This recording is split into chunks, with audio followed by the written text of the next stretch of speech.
Don pictures Akash Bhaskaran தயாரிப்பில் சுதா கங்குரா இயக்கத்தில் சிவகார்த்திகேயன், ரவி மோகன், அதர்வா, ஸ்ரீலீலா நடிக்கும் பராசக்தி ஜனவரி 10 முதல் திரையரங்குகளில். தமிழ்நாட்டின் வளர்ச்சி பயணத்தில் ஒருவரையும் பின்தங்க விட மாட்டோம். வெல்வோம் ஒன்றாக. GT Holidays, South India's #1 travel brand. You know you are special when you're with GT Holidays. கொண்டு வந்திருக்கிற இந்த புத்தகத்தை பார்த்து நீங்க தம்பி பயந்துட்டாரு. இந்த புத்தகத்திலே வைக்கப்பட்டிருக்கின்ற இந்த புக் மார்க்ஸ் என்று சொல்ற அடையாள குறிப்புகள்லாம் அப்படி போற போக்குல வச்ச ஒரு விஷயங்கள் தான். முழுவதுமாக வாசிக்க முடித்திருந்தால் மொத்தமாக வைக்க வேண்டிய ஒரு கட்டாயம் இருக்கும் என்று நான் நினைக்கின்றேன். ஏன்னா ஒரு 2 நாட்களுக்கு முன்பாக கையிலே கிடைத்த ஒரு புத்தகம் கீழே வைக்க முடியாத அளவிற்கு உங்களை அப்படியே கிட்டத்தட்ட ஒரு நாளில் 5-6 நிகழ்ச்சிக்கு போகிறோம். அந்த 5-6 நிகழ்ச்சியிலையும் செல்வதற்கு முன்பாக காரில் ஏறி உட்காந்தோடனே ஒரு 3 பக்கம், போயிட்டு வந்தோடனே அடுத்து ஒரு 5 பக்கம், இப்படி என்னை மிக சமீபத்திலே வாசிக்க வைத்த ஒரே புத்தகம் இந்த சங்காரம் புத்தகம்தான். மிக முக்கியமாக இந்த புத்தகம் எந்த ஒரு புள்ளியில இருந்து எழுதப்பட்டிருக்கு, அதனுடைய கதைக்களம் என்ன, அது தொட்டு செல்கின்ற நாவலினுடைய மாந்தர்கள், கதை மாந்தர்கள், அதற்கான ஒரு களம், இதை எல்லாத்தையும் உங்ககிட்ட பேசினவங்க எல்லாமே பகிர்ந்திருக்கிறாங்க. சரவணன் ஒரு இலக்கியவாதியாக உருவெடுத்து விடுவார் என்று வெயில் சொன்னார். நான் சொன்னது மாதிரி 20 வருடங்களுக்கு முன்பாகவே அதற்கான அத்தனை அடையாளங்களும் சரவணனிடம் இருந்தன. எனக்கும் அவருக்குமான அந்த நட்பு எப்படி தொடங்குதுன்னா, என்னுடைய எழுத்து மயிலிறகு மனசாகட்டும் அல்லது விகடனில் வர எந்த ஒரு விஷயமாகட்டும், ஆண்பால் பெண்பால் அப்பால் அந்த எழுதிய அடுத்த கணம் முதல் அழைப்பு ஒரு மிக விரிவான குறுஞ்செய்தி சரவணனிடம் இருந்துதான் வரும். எந்த வகையில் எழுத்து போயிட்டுருக்கு, என்ன மாதிரியா அதை அவர் ரசிச்சிருக்கிறார், இப்படி அதை விட வேறு ரொம்ப அழகான வார்த்தைகளில் அவர் அதை எனக்கு அனுப்பியிருப்பார். என்னுடைய ஒவ்வொரு அந்த பயணத்திலும் ஆரம்ப காலகட்டத்தில் அவருடைய அந்த அவதானிப்பும் ஒரு உற்சாகமூட்டுதலும் எனக்கு ஒரு மிகப்பெரிய ஒரு உந்து சக்தியாக இருந்தது. அதுக்காக தான் அவர் சொன்ன உடனே நான் இந்த மேடையில் வந்திருந்து அவரை முழுமையாக நான் வாழ்த்தணும்னு நான் நினச்சேன். இப்போ இலக்கியத்தை நீங்கள் எடுத்துக்கிட்டிங்கன்னா, இலக்கியத்தினுடைய அந்த கருப்பொருள் எப்போவுமே ஒரு சாமானியமான மனிதன் தான். சாத்ரியார் தான் சொல்லியிருப்பார். இப்போது இந்த புத்தகத்தை நான் முழுமையாக வாசிக்கிறதுக்கு முன்பாக ஒரு முன்னோட்டத்திற்காக, பொதுவாக நம்ம முன்னுரையே நான் வாசிப்பது கிடையாது, ஏன்னா அது உங்களுக்கு ஒரு முன்பதிவை கொடுத்துடும். அதனால் எந்த புத்தகத்தை எடுத்தாலும் முன்னுரைகளை, பின்னுரைகளை, தன்னுரையெல்லாம் தவிர்த்து விட்டு வாசிப்பது தான் வழக்கம். ஆனால் இதில் நமக்கு கொஞ்சம் நேரம் குறைவாக இருக்குங்கிறதுனால தம்பி சசியினுடைய முன்னுரை வாசித்து பார்த்தேன், என் தோழன் வெயிலினுடைய முன்னுரை வாசித்து பார்த்தேன். எல்லாரும் மிக குறிப்பாக தம்பி சொல்லியிருக்கிறதெல்லாம் ஒரு கிரைம் கேரக்டர்ஸை சொல்கிறதுங்கிறத விட ஒரு எளிய மனிதர்களுடைய ஒரு அறம் சார்ந்த சில விஷயங்களே, நம்ம கருப்பு வெள்ளை அப்படின்னு இல்லாத ஒரு கிரே ஏரியா இருக்கும் இல்லைங்களா, அதுக்குள்ள ஒரு அறத்தை வச்சுட்டு கொண்டு போகிற மனிதர்களை பற்றிய கதைன்னு சசி சொல்லியிருந்தார். எனக்கு அது ரொம்ப ரொம்ப பாதித்த விஷயம். ஏனென்றால் இதனோட பயன்படுறப்போ நான் பிறந்து வளர்ந்த அந்த பல இடங்களில் சொன்னது ராமநாதபுரத்துக்காரி அப்படின்னு சொல்லுவோம், பாளையக்காரி, ராமநாதபுரத்துக்காரி, மதுரைக்காரி அப்படின்னு. அதில் நீங்கள் அப்படியே பயணம் போகிற ஒரு உணர்வு தான் எனக்கு வந்தது. மிக முக்கியமாக கீரைத்துறை, மதுரையில் இருக்க கீரைத்துறை, தம்பி சூரிட்டா தான் சொன்னேன். இதில் வர்ற பெண் கதாபாத்திரங்கள், அந்த சம்மனஸ்ன்னு ஒரு நம்ம மார்ட்டினுடைய அம்மா வர்றாங்க. எல்லாரையும் போல் எனக்கும் பிடிச்சது மறிக்கொழுந்து தான். ஏன் பிடிக்குதுன்னு சொல்கிறேன். ஆனால் அந்த சம்மனஸ் தான் ஒரு கொலையை செய்வதற்கான காரணத்தை, அதில் ரொம்ப குறிப்பாக மார்ட்டின் ஒரு மிகப்பெரிய தாதாவா உருவெடுப்பதற்காக அவங்க தாய்மாமா சொல்லுவார், பிறக்கிறப்பே நீ அறிவாளோட பிறந்தவன், அந்த மாதிரி ஒரு இதை சொல்லுவார். நம்ம வெட்டுனாலும் சரி அல்லது ஓடுனாலும் என்ன செஞ்சாலும் சரி முதல் வெட்டு நம்ம வெட்டாக தான் இருக்கணும். இந்த அறிமுகத்தை சொல்லிட்டு அது எப்படி அந்த ஒரு சம்பவம் நடந்தது, அறிவாளை எனக்கு அதுவும் கருப்பசாமியோட அறிவாள் எப்படி அறிமுகமானது அப்படின்னு சொல்கிறப்ப, அந்த சம்மனசுவை பற்றி சொல்கிறப்போ ஒரே ஒரு சொல்லாடல் ஒன்றை இவர் அந்த அம்மா கேட்குறாங்க. ஏமா அந்த அம்மா தன்னுடைய தோழிக்கு தான் தம்பியவே திருமணம் செஞ்சு வைக்கிறாங்க. தன்னுடைய வீட்டுக்காரர் செத்தப்ப கூட அவங்க கவலைப்படலை. ஆனால் தம்பி வெட்டி கொள்ளும் பொழுது கவலைப்படுறது மட்டுமல்ல, அதுக்கு வஞ்சம் தீர்க்கிறாங்க. அந்த வஞ்சத்தை அந்த அம்மாதான் தீர்த்தான் என்று மார்ட்டின் உணர்கின்ற அந்த சமயத்தில் அம்மாட்ட ஏமா இப்படி செஞ்சேன்னு ஒரு டயலாக் வருது. அதுக்கு அவங்க ஒரு கேள்வி கேட்குறாங்க, நீ தான் கொலை பண்ணியாம்மா அப்படின்னு கேட்குறாப்புல. அவங்க பதில் சொல்கிறாங்க, என் புருஷன் இப்படித்தான் அனாதை பணமாக சாகடிச்சானுங்க. அவராச்சும் குடிச்சிட்டு மனசில் பட்டதை பேசுகிற மனுஷன். அவரை கொன்னப்போ கூட நான் துடிக்கலடா. ஆனால் மாமா நல்லவன்டா. அவனை அறுத்து போட எப்படிடா மனசு வந்தது? இந்த கேள்வியை எண்ணூரில், எங்கள் ஊரில் இருக்கிற அந்த தேரிக்காட்டில் இருக்கிற பனங்காட்டில் இருக்கிற என்னுடைய பெரியம்மாக்கள், சின்னம்மாக்கள் பல பேர் பல சமயத்தில் கேட்டிருக்கிறாங்க. முத்தாய்ப்பா, வசதி இல்லைன்னா வாழ தகுதி இல்லைன்னு ஆயிடுமாப்பா. இப்போ இந்த தாதாக்களுடைய பின்னணிகளை எல்லாமே நீங்கள் எடுத்து பார்க்குறப்ப பார்த்தீங்கன்னா, ஏதோ ஒரு இடத்துல மிக குறிப்பாக கதையினுடைய இன்னொரு நாயகன் நம்முடைய அந்த சூரி வந்து பட்டினி கிடக்கிற ஒரு விஷயத்த சொல்லியிருப்பார். முழுக்க பட்டினி கிடப்பேன், பட்டினி கிடந்து தன்னைத்தானே எவ்வளோ தூரம் பட்டினி வந்து என்னால் தாக்கு பிடிக்க முடியும். ஏனென்றால் இந்த மாதிரி குற்ற உலகத்தில் இருக்கிறவங்க ரொம்ப ஒரு பலவீனம்னு சொல்ல முடியாது. மனிதன் தன்னுடைய அடிப்படை தேவைகளை நிறைவேற்றி கொள்ளும் பொழுதுதான் வேஷமற்று இருக்கின்றான். தூக்கம், காமம், பசி இவற்றை போன்ற அடிப்படை தேவைகளை அவன் நிறைவேற்றி கொள்ளும் பொழுது அவன் அவனாக வேஷமற்று இருக்கின்றான். அப்போ அந்த சமயத்துல தான் அவங்களை அடிக்க முடியும். அப்போ இந்த மாதிரியான ஒன்றில் அதில் அவன் சாப்பிடாம எவ்வளோ தாக்கு பிடிக்க முடியும்னு அவன் சோதிச்சு பார்க்குறப்போ ஒரு இடத்துல தன்னுடைய நண்பன்கிட்ட இது மாதிரி பல நாள் இருந்திருக்கேன், நான் கிடைக்காம இருந்திருக்கேன். ஆனால் ஒன்று கண்ணு முன்னால் இருந்து இப்படி இருக்கு ஒரு அமிர்தம், ஒரு மிகப்பெரிய ஒரு விருந்து இருக்கிறப்ப அதை சாப்பிடாம இருக்கிறது, தாக்கு பிடிக்கிறதுங்கிறது என்ன நானே சோதிச்சுக்கிறதுன்னு சொல்கிறது. அப்போது இந்த அடிப்படைக்கெல்லாம் மிக முக்கியமாக எங்கேயோ ஒரு இடத்துல அவங்க ஏதோ ஒரு வாய்ப்பு மறுக்கப்பட்டு வாழ தகுதி இல்லையாங்கிற ஒரு கேள்வியிலேருந்து தான் வருது. குறிப்பாக நான் சொன்னேன் இல்லையா கீரைத்துறைன்னு, கீரைத்துறையில் புத்தகத்துக்கு போகிறதுக்கு முன்னால் அந்த ஒரு பர்சனல் எக்ஸ்பீரியன்ஸோட நான் உள்ள நுழையலான்னு நினைக்கிறேன். கீரைத்துறையில் ஒரு இடத்துக்கு நான் போகிறேன், ஒரு துக்கம் விசாரிப்பதற்காக போகிறேன். நெருங்கிய சொந்தக்காரர்களுடைய வீடு தான். காலமாக 2 குடும்பங்களுக்கும் பகை. இந்த பக்கம் ஒரு 20 கொலை விழுந்திருக்கு, அந்த பக்கம் ஒரு 15 கொலை விழுந்திருக்கு. இன்னும் தொடர்ந்துக்கிட்டே இருக்கிறதுல ஒரு இடத்துல அவங்க கொலையும் ஆயிருக்கு அந்த வீட்டில் நெருங்கினவங்களுக்கு. அந்த அம்மாவுடைய சொந்த தம்பியே வந்து ஜெயிலில் இருக்கிறார். இப்போ நான் போய் கேட்டுட்டு, அந்த அம்மாவுக்கு எங்கள் சொந்தக்கார அக்கா தான், அதுக்கே சிஆர்பிசியில் இருக்க அத்தனை கேஸில் இருக்க அத்தனை விஷயம் தெரியும். அவ்வளோ கேஸஸையும் அவங்க கோட் பண்ணி பேசுவாங்க. இதை போட்டு எடுத்துருக்கலாம், அதுலேருந்து எடுத்துருக்கலாம், இதில் தப்பிச்சுட்டான் அப்படி இப்படின்னு. அப்போ அந்த அக்காட்ட கேட்குறேன், அக்கா செஞ்சுட்டு போனது என்னக்கா யாருன்னு? செஞ்சுட்டு போனது தம்பி தான், 1 மாதம் ஆச்சு, பெயில் எடுக்காமல் இருக்கேன் அப்படின்னா. ஏன்க்கா பெயில் எடுக்காமல் எதுக்குக்கா இருக்கிற, 1 மாதமா அப்படின்னு கேட்குறேன். அந்த அக்கா பதில் சொல்கிறாப்புல, போட்டவன அவன் ஒழுங்காக போட்டிருந்தா நான் உடனே போய் பெயில் எடுத்துகிட்டு வந்திருப்பேன். மாட்டியில் போய் போட்டிருக்கான் வந்து, அவனுக்கு நான் பெயில் எடுக்கணும். ஏன்னா அப்படியே அசைச்ச ஒரு பெரிய ஒரு விஷயம் வந்து அந்த சூழலிலே வளர்கின்ற ஒரு குடும்பத்தினுடைய தலைவி எந்த அளவுக்கு இப்போ அந்த குடும்பத்திலே இருக்கின்ற ஆண்கள் இல்லை இவங்களோட இதோட சேர்ந்து இந்த வன்முறை என்பது எந்த அளவிற்கு அது ஒரு வாழ்க்கை முறையாக ஆகி போயிருக்கும். அதுக்குள்ள அவங்க ஒரு நுணுக்கமான ஒரு விஷயத்தை எப்படி பார்க்குறாங்க, அது தம்பியே ஆனாலும் சரி கணக்க நேர் செஞ்சாதான் உனக்கு இது, இந்த மாதிரியான ஒரு உலகத்தில் ஓரளவு அதுக்குள்ள போயிட்டு வந்த இல்லை அந்த மாதிரியான விஷயங்களை நேரடியாக பார்த்தேன். எங்கள் சின்னம்மா வந்து ஒரு தடவை சித்தப்பா வந்து இப்படி அடிதடி தகராறுல 2 கிராமத்துக்கான தகராறுல குத்தி குடல் வெளியே இருக்கு, கட்டிலில் தான் அப்போ போட்டு எடுத்துகிட்டு வருவாங்க ஆஸ்பத்திரி கொண்டு போகிறதுக்கு முன்னால் பஞ்சாயத்து வைக்கிறதுக்காக. அப்போ பார்க்குறோம் கட்டிலில் சித்தப்பாவை போட்டு குடலை வந்து வயிற்றில் நல்லா கட்டியிருக்கு, இதுக்கு கையில் எங்கேயோ வெட்டுப்பட்டிருக்கு, எடுத்துகிட்டு வருது.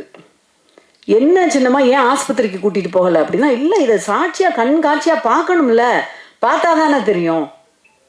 அப்படிப்பட்ட பெண்களை பார்க்கும்பொழுது இதில் வர்ற இப்போ இதில் 2 மிக மிக முக்கியமான ஆண் கதாபாத்திரங்களா புரோட்டகானிஸ்ட் அண்ட் ஆண்டகானிஸ்ட் நீங்கள் பெண் ஆண்களை வச்சிருக்கிறீங்க, அவங்களோட இணைந்து வருகின்ற அவர்களுடைய வாழ்க்கையில் பயணப்படுற பெண்களை வச்சிருக்கிறீங்க. நம்ம அந்த அளவிற்கு சரிசமமாக இருக்கின்ற பெண் தாதாக்களை பார்த்துருக்குறோம் வந்து.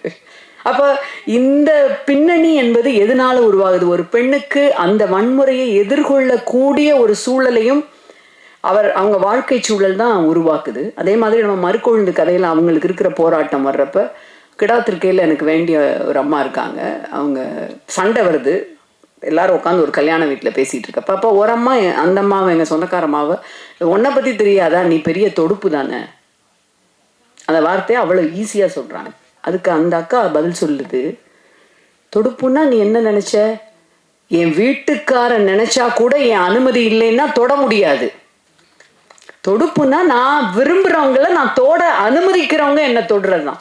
நினச்சி பாருங்க, பனங்காட்டில் ஒரு கிடாத்திருக்கைங்கிற ஒரு கிராமத்தில் இருக்கிற ஒரு பெண் பேசுகிற அவ்வளோ பேருக்கு முன்னால் நடத்துகிற சண்டையில் பேசுகிற அந்த வசனம், அது மாதிரியான அத்தனை உணர்வுகளையும் இதில் வர்ற கதாபாத்திரங்கள் பல இடத்துல எனக்கு தர்றாங்க.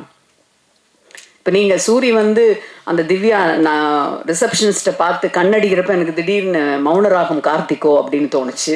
ஏன்னா சினிமேட்டிக்காக நிறைய விஷயங்கள் இருக்கு. ஆனால் அதை தாண்டி இந்த சங்காரம் இதில் இந்த முழுக்க நான் படித்தப்போ எனக்கு ஒரு விஷயம் நான் நினைவுக்கு வந்தது. இந்த பேரெல்லாம் சொன்னோடனே தம்பி பயந்துடக்கூடாது சூரி. நான் ரொம்ப மதிக்கிற ஒரு எழுத்தாளர் இருக்கார், டிம் ஓபிரையன். அவர் நிறைய படிக்கிறதுனால ஒரு அமெரிக்க நாவல் ஆசிரியர். அவர் ஒரு இராணுவ வீரராக வியட்நாமில் தன்னுடைய வாழ்க்கையை கழித்தவர். அவருடைய எழுத்து முழுக்க போர் பற்றி, அந்த உண்மை கதைகள் குறித்து தான்.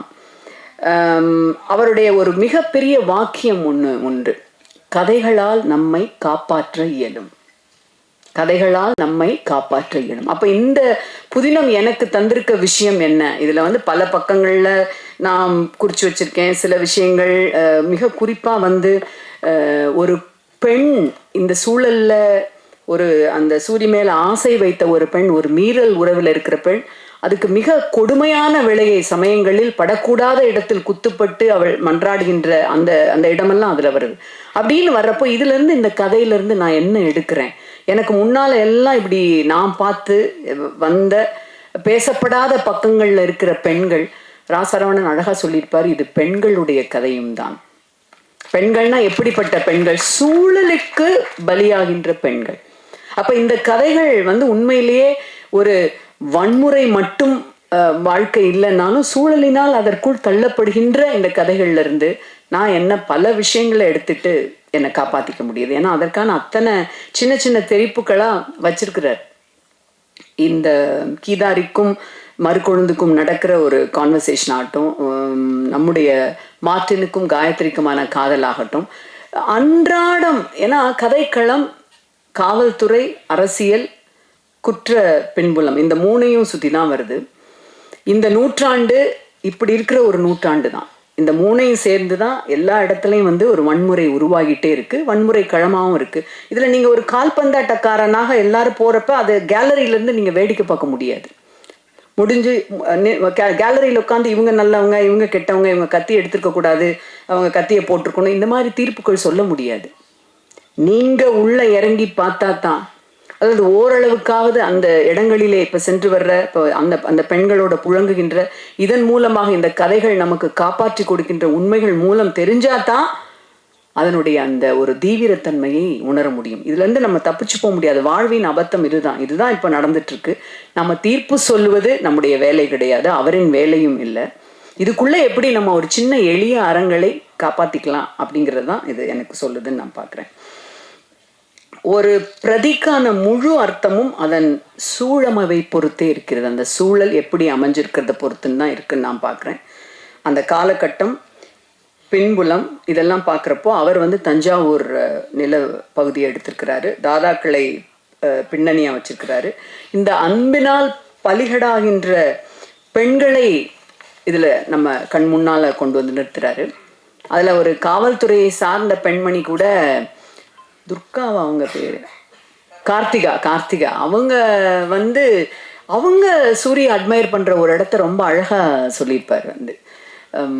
சூரி இந்த காவல் உடையை மீறி அவன் கண்ணடிச்சதை நான் ரசிக்கிறேனா அப்படின்னு ஒரு பெண்ணா அந்த இடத்துல உணர்ற இடத்தையும் சொல்லியிருக்கிறாரு. ஸோ இந்த சூழல்ல மனிதர்கள் எப்படி கையறு நிலையில இருக்கிறாங்க.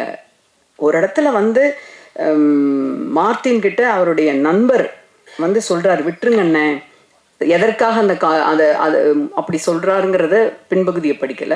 விட்டுருங்கண்ணே, நீங்க என்ன கை தூக்கி விட்ட மாதிரி நீங்க இதுல இருந்து விட்டு வந்துருங்க அப்படின்னு சொல்றாரு. ஆனா மார்ட்டினால விட முடியாது. நம்மில் பல பேர் அந்த கையெறி நிலையில் தினம்தோறும் இருக்கிறோம், அல்லது நம்ம வாழ்க்கை பாதைகளை தேர்ந்தெடுத்த பின்பு கூட இருக்கிறோம். அது அறிவாள் மட்டும்தான் தீர்மானிக்கணும்னு அவசியம் இல்லை. எத்தனையோ நிறைய விஷயங்கள் நமக்கு அப்படி இருக்கு. அதை இதில் என்னால் பார்க்க முடிஞ்சுது. இந்த சூழல்ல வச்சு நோக்கிறப்ப தான், அதாவது முழு ஆழமும் அர்த்தமும் ஒரு சூழமைவில் அந்த பின்னணி, அந்த கதாபாத்திரங்களை வடிவமைத்திருக்கின்ற அந்த விஷயம், அவர்களுக்கான உரையாடல், இதை பார்க்குறப்ப அவருடைய கிராஃப்ட் அண்ட் கண்டென்ட் ரெண்டுமே இதில் ஒன்றா போகிறத பார்த்தேன். அதுக்காக எனக்கு சரவணனுக்கு என்னுடைய அன்பான பாராட்டுக்கள். ஏன்னா இந்த அளவுக்கு கிரிப்பிங்காக அந்த நடையின் தெருப்புகளோடு சில சில இலக்கிய தரமான வாக்கியங்கள் இருக்கு, ஒரு அனுபவங்களை தருகின்ற ஒரு விஷயம் இருக்கு. இப்போ இந்த இதில் வந்து நான் இன்னொரு ரொம்ப முக்கியமாக பார்க்குற இன்னொரு விஷயம் என்னன்னா, கலையின் மொழியை அதற்குரிய சமூக குழுவின் உயிர்நாடிக்குள் நுழைந்துதான் கற்றாக வேண்டும். ஜான் டியூவின் ஒருத்தர் சொல்லியிருக்கிறார். ஏன்னா கலை ஒரு உலகளாவிய மொழின்னு சொல்றதும் அவர் தான். ஆனால் அதற்குரிய சமூக குழுவின் உயிர்நாடிக்குள் நுழைந்துதான் கற்க வேண்டும்ங்கிறப்போ, மறிக்கொழுந்து ஒரு இடத்துல சொல்றாங்க, அந்த கத்தி அவங்கள படக்கூடாத இடத்துல அவங்கள கத்தியால் குத்துப்பட்டு ஆஸ்பத்திரிக்கு போய் சேர்ந்த உடனே அந்த அம்மா கேட்குறாங்க, இன்ஸ்பெக்டர் எப்படி இது நடந்துச்சு அப்படின்னு. அருவாமனையில் தடுக்கி விழுந்துட்டேன் சொல்லிட்டு அவங்க சொல்றாங்க. அந்த இடத்த உண்மையிலேயே வந்து கடக்கிறதுக்கு கொஞ்சம் நேரமாச்சு, நாளாச்சு.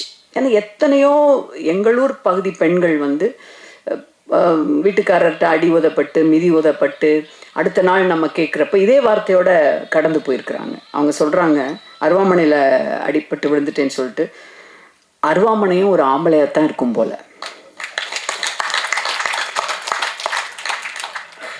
அப்போ இது மாதிரி இதுதான் கதைகளால் என்னை காப்பாற்ற முடியும் நான் நம்பினது. இந்த ஒரு வாக்கியத்தை ராசரவனால் மட்டும்தான் எழுத முடியும். ஒரு பெண்ணை வெறும் ஒரு அப்ஜெக்டிவாக பார்க்காம, இப்போ அதை அப்படி பார்த்தா நீங்கள் இவங்களை வந்து எனக்கு நம்ம இதை பார்க்குறப்போ டாஸ்டாவ்ஸ்கியை பற்றி சொன்னார். டாஸ்டாவ்ஸ்கியுடைய ரொம்ப எனக்கு பிடிச்ச ஒரு படைப்பு வந்து புத்துயிர்ப்பு, ரிசரெக்ஷன். எல்லா நாவல்களும் எல்லாருமே குற்றமும் தண்டனையை சொல்லுவாங்க. எனக்கு ரொம்ப பிடிச்சது ரிசரெக்ஷன். மற்ற நாவல்களை விட அது பெரிய அளவில் வாசகர்களுடைய கவனத்தை ஈர்க்கவில்லை. தமிழில் ஐ திங்க் இந்த நாவலை வந்து ராதிகா பதிப்பகம் வெளியிட்டிருக்காங்கன்னு நினைக்கிறேன். அந்த புத்துயிர்ப்பு நாவலில் மாஸ்லான்னு ஒரு பெண் வருவா. இந்த மறிக்கொழுந்து வந்து எனக்கு இந்த மாஸ்லாவை தான் நினைவுபடுத்தினா. அந்த மாஸ்லாவை நான் பார்க்குறப்ப எங்கள் ஊரில் நான் பார்த்த மதனியில் ஒரு ஆளாகவே தான் நான் பார்ப்பேன். நிறைய மதனிகள் பல்வேறு விதமான கதைகளை வச்சுட்டு இருக்கிறாங்க. என் கூட தொடர்ந்து வர்றவங்க இந்த மாதிரி கேள்விகளை நிறைய பேர் கேட்டவங்க. இப்போ வெயில் பற்றி இருக்கிறப்ப, நான் இந்த ஊருக்கு சென்னைக்கு முதல்ல வந்தப்போ எல்லாரும் வந்து சென்னை வெயில ரொம்ப பிராது கொடுத்து கம்ப்ளைண்ட் பண்ணி பேசுவாங்க. அப்பா என்ன வெயில், என்ன அடிக்குது, இந்த மாதிரி வெயிலுன்னு. நீங்கள் ஊர்லேருந்து வர்றீங்க, மதுரையிலேருந்து வர்றீங்க அப்படின்னா என்கிட்ட கேட்பாங்க வந்து, where do you go for your summer vacation? Because you live so close to Ooty and Coimbatore. Where do you go for your summer vacation? Do you go there very often? அப்படின்னு கேட்பாங்க என்கிட்ட. உங்களுடைய அந்த வெயில் காலத்துக்கு நீங்கள் ஊட்டிக்கும் கோயம்புத்தூரும் போவீங்களா, அதுக்கு ரொம்ப பக்கத்துல இருந்து வர்றீங்க அப்படின்னு என்கிட்ட கேட்பாங்க. எனக்கு அது ரொம்ப ஆச்சரியமா இருக்கு. ஏன்னா கரிசக்காட்டுக்காரவங்களுக்கு வெயில் வந்து ஒரு 2வது தோலை போல, அது ஒரு சவலை பிள்ளை போல இடுப்பில் தூக்கி வச்சுட்டு நாங்கள் பாட்டுக்க போயிட்டே இருப்போம். அது ஒரு பிராது கொடுக்குற விஷயமே கிடையாது. இதை ஒரு தடவை எங்கள் ஊரில் ஒரு அக்காவுக்கு சொல்லிட்டு இருந்தேன் நான். இப்படி எப்போ பார்த்தாலும் அந்த ஊரில் வெயிலை பற்றி தான் பேசிட்டாங்க. வெயிலுக்கு என்ன செய்றீங்க, அப்பா இப்படி வெயில் அடிக்குது அப்படி இப்படின்னு. கிட்டத்தட்ட 11 மாதம் எங்கள் பக்கத்தில் கடுமையாக வெயில் அடிக்கும். அப்போ வெயில நீ என்னக்கா நினைக்கிற வெயிலை பற்றின்னு கேட்குறேன் அதுகிட்ட. அது சொல்லுது, என்ன வெயில் எனக்கு பிடிக்காம போகிறதுக்கு அது என்ன என் வீட்டுக்காரரா அப்படின்னுச்சு. என்னுடைய எல்லா விதமான இதுலேயும் வர்ற இந்த மதனிகள், இந்த அக்காக்கள் மாதிரி தான் மாஸ்லாவும் எனக்கு. அவ்வளவு அற்புதமான பெண். மாஸ்லாவாங்கிற பேரை சொல்கிறப்பே எனக்கு அவ்வளோ ஒரு இதாக இருக்கும், ஒரு கிளர்ச்சியாக. இப்போ டால்ஸ்டாய் வந்து வேசமை குறித்து நாம் எல்லாம் ஒதுக்கி வைக்கிறோம் இல்லையா, அந்த வேசமை குறித்து அது எப்படி ஒரு அதனுடைய நுணுக்கங்களோட யாரும் அதை தேர்ந்தெடுத்து செல்வதில்லை. ஆனால் அந்த பெண்களுக்குமான ஒரு வாழ்க்கை, ஒரு மனம் இருக்குது. வேசமை குறித்து ரொம்ப நுட்பமா எழுதினது டால்ஸ்டாய். அதுலயே அவர் ஒரு ஆன்ம மீட்சிக்கான ஒரு விடுதலையும் வைப்பார். இப்போ மீறல் அப்படிங்கிற ஒரு உறவுல இருக்கிற ஒரு பெண்ணை நான் பார்த்துட்டு கடைசி பக்கத்தை திருப்பினேன். ஏன்னா முழுக்க படிக்க முடியல அப்படிங்கிறப்ப எனக்கு அவ்வளோ ஒரு படபடப்பாக இருந்தது. சுமதியின் மடியில் மறுக்கொழுந்து இருந்தால்னு முடிச்சுக்கிறாங்க. அங்கே அடுத்த கட்டத்தை தொடர்றதுக்கான அந்த 2 பேரும் அங்கே நிற்கிறாங்க தேடி அப்போ கதைகள்னால உயிர் வாழ முடியும்னு நினைக்கிற எனக்கு படபடப்பாக இருக்கு. சுமதிங்கிற பேரும் எனக்கு ரொம்ப எனக்கு என்னுடைய பெயர் பிரபஞ்சன் தன்னுடைய எல்லா கதாநாயகளுக்கும் பெயர் சுமதின்னு தான் வைப்பார்.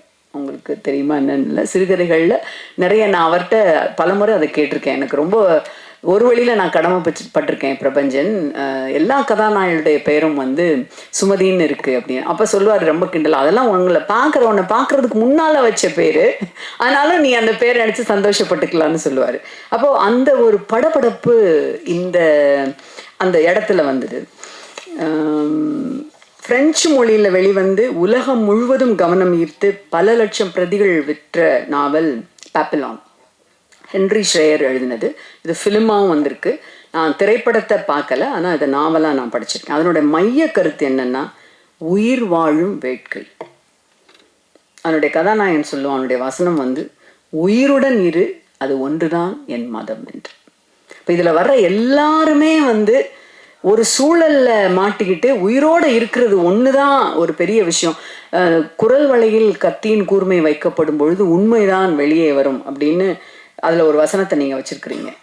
அந்த பார்ட்னர் கொல்ல முடிவு பண்றப்ப அந்த பார்ட்னருடைய ஒய்ஃபோட கழுத்துல கத்தியை வச்சுட்டு அது வர்ற அந்த வசனம் அதே மாதிரி எல்லா விதமான கதாபாத்திரங்களோடும் கதையை வாசிப்பவர்கள் ஒன்றி தங்களை ஒன்றுபடுத்தி கொண்டு தள்ளி நின்றோ அல்லது அவர்களோடு இணைந்தோ பயணிக்க முடியும் என்பதுதான் ஒரு புதினத்துடைய மிகப்பெரிய வெற்றின்னு நான் நினைக்கிறேன். அதுல நிறைய கிளைக்கதைகள் இருக்கு. ஒவ்வொரு கிளைக்கதையிலும் வருகின்ற கதாபாத்திரங்களுக்கு ஒரு தனித்தனியே ஒரு வண்ணமும் குணமும் இருக்கு.